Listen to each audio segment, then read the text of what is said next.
ಈ ಒಂದು ಆಶ್ವಾಸನೆ 2027ರಲ್ಲಿ ಈಡೇರಿಸ್ತಾರ ಅನ್ನೋದು ದೊಡ್ಡ ಪ್ರಶ್ನೆ ಅದ. ಅದಿರಲಿ ಪಾಪ ಈಡೇರಿಸಲಿ. ಮೋದಿಯವ್ರ ಮೇಲೆ ನಮಗೆ ಇನ್ನೂ ವಿಶ್ವಾಸ ಅದ.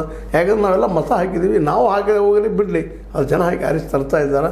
ಅವ್ರಿಗೆ ಗೌರವ ಕೊಟ್ಟು ಅದು ನಾವು ಈ ಸಂದರ್ಭದಲ್ಲಿ ಯಸ್ ಮಾಡ್ತಾರಪ್ಪ ನಮ್ಮ ಮೋದಿಜಿಯವ್ರು ಅಂತ ಹೇಳ್ಬೇಕಾಗ್ಯದ. ಜನರ ವಿಶ್ವಾಸ ಇನ್ನೂ ಅದ ಅವ್ರ ಮೇಲೆ. ಇನ್ನು ಮುಂಬರುವ ದಿನಗಳು ಗೊತ್ತಿಲ್ಲ, ಬಟ್ ಆದರೂ ಮೊದಲಿನ ಜನರ ವಿಶ್ವಾಸ ಇವತ್ತಿಲ್ಲ ಅನ್ನೋದಕ್ಕೆ ಅದು NDA ಸರ್ಕಾರ, BJP ಸರ್ಕಾರ ಅಲ್ಲ ಅನ್ನೋದು ದೊಡ್ಡ ಸಾಕ್ಷಿ. ಅದನ್ನೂ ಆಗಲಿ, ಸರ್ವೆ ಮಾತ್ರ ಆಗಲಿ, ಸ್ವಲ್ಪ ಅದಕ್ಕೆ ಸಮಯ ಅವಕಾಶ ಕೊಡೋ ಜೊತೆಗೆ ಒಂದು ತಾಂತ್ರಿಕತೆಯನ್ನು ಇನ್ನಷ್ಟು ಇಂಪ್ರೂವ್ ಮಾಡಿ ಸಿದ್ದರಾಮಯ್ಯನವರು ಇನ್ನಷ್ಟು ಕ್ವಿಕ್ಕಾಗಿ ಆಗೋದಕ್ಕೆ ಒಂದಿಷ್ಟು ಕೆಲಸ ಮಾಡಲಿ. ಅದು 15 ದಿನದಲ್ಲಿ ಆಗುವಂಥದ್ದಂತ ಈಗಿನ ಮಟ್ಟಿಗೆ ಅನ್ನಿಸ್ತಾ ಇಲ್ಲ. ಆದರೆ ಒಂದು ಪವಾಡ ಮತ್ತು ಆರೋಪಗಳು ಬರಬಾರ್ದು ಅನ್ನೋದು ಅಷ್ಟೇ ಗಮನಾರ್ಹಿಲ್ಲ. ಯಾಕಂದ್ರೆ ಆರೋಪ ಮಾಡೋದ್ರಲ್ಲಿ ನಮ್ಮ ವಿರೋಧಿ ಪಕ್ಷಗಳು ಭಾಳ ಗಟ್ಟಿಗರು, ವಿರೋಧ ಮಾಡೋದ್ರಿಂದ ಭಾಳ ಗಟ್ಟಿಗರು. ಅದಕ್ಕೆ ಸಿದ್ದರಾಮಯ್ಯನವರು ಮುಂದಿರುವಂಥದ್ದು ದೊಡ್ಡ ಸವಾಲು. ಇದಕ್ಕೆ ಏನು ಹೇಳ್ತಾರೋ ಗೊತ್ತಿಲ್ಲ ಸಿದ್ದರಾಮಯ್ಯನವರು, ಆದರೂ ಗಡಿಬಿಡಿ ಬೇಡ.